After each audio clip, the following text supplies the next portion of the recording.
It's an international group. It was founded in 1990 before Agenda 21 with the sole purpose of implementing Agenda 21 worldwide. They say they represent 600 million people in 70 countries around the world, and most people have never heard of them. Now they call themselves Local Governments for Sustainability because they realize we are waking up, we are aware.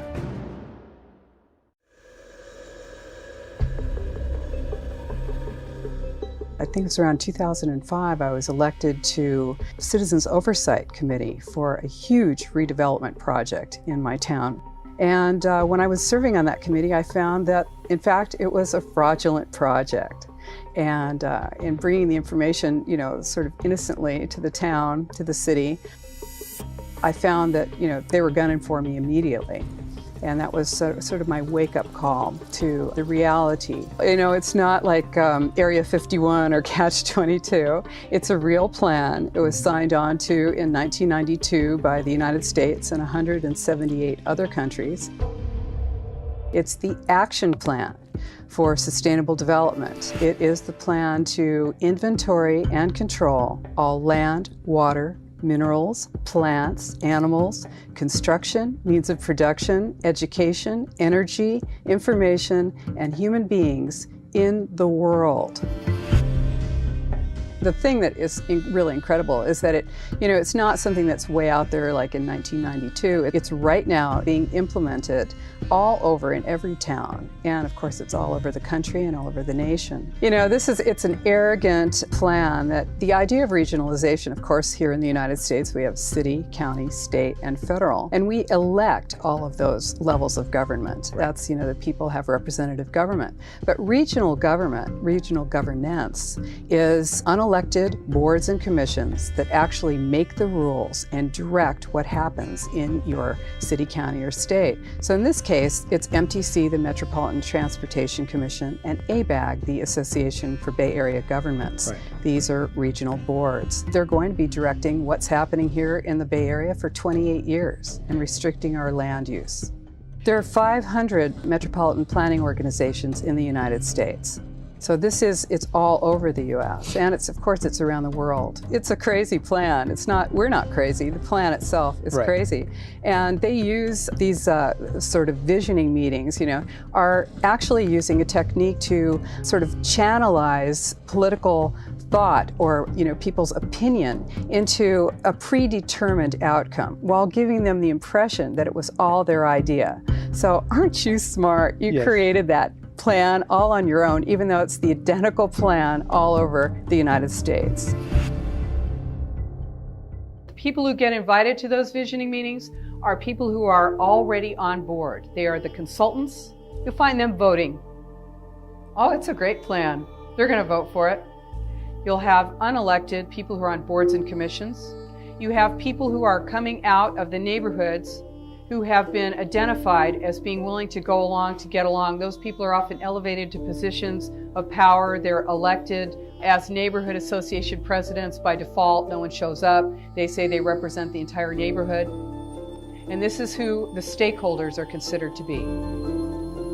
And what's unsustainable? Private vehicles, private single-family homes, tillage, livestock, air conditioning, appliances. Right. These are considered to be unsustainable, right. according to this plan. Because it's a global plan, but it's implemented locally. And people are eager to get this information. And to understand that this is not a conservative or, point of view.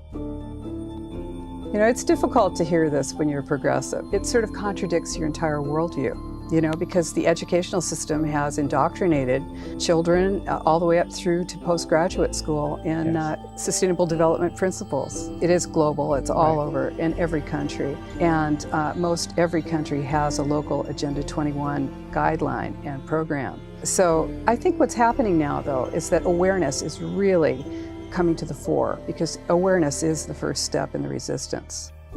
Well, I think they do know better, but the deal is that, of course, these plans are set up to use the Delphi technique to actually channel and propagandize the public right. into the outcome that is desired by this plan. So people who are serving, our local officials are being propagandized by their own staff. Right. And the staff, of course, is being propagandized by the American Planning Association, which put out a 12-week-long boot camp about how to handle people like me who are telling the truth about these plants. This is really an indoctrination plan, and it is really about taking away your individual freedom, your right to have and own and use your private property.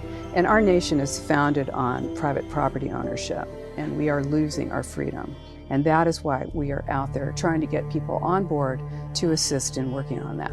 If you're in the county, if you're in an unincorporated town in the county, or if you're just out in the county, literally this plan says that 100% of development has to be within the urbanized areas, basically taking conservation easements over the entire county areas in the San Francisco Bay without paying for them. And literally you will not be able to build in the county areas.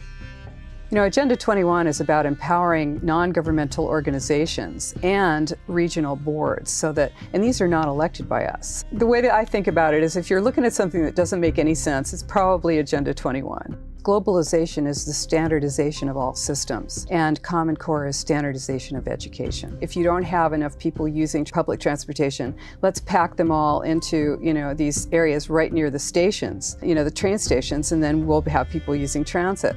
But this is also part of controlling, inventorying, and monitoring, surveilling all the populations, and this is the plan. Children are being indoctrinated.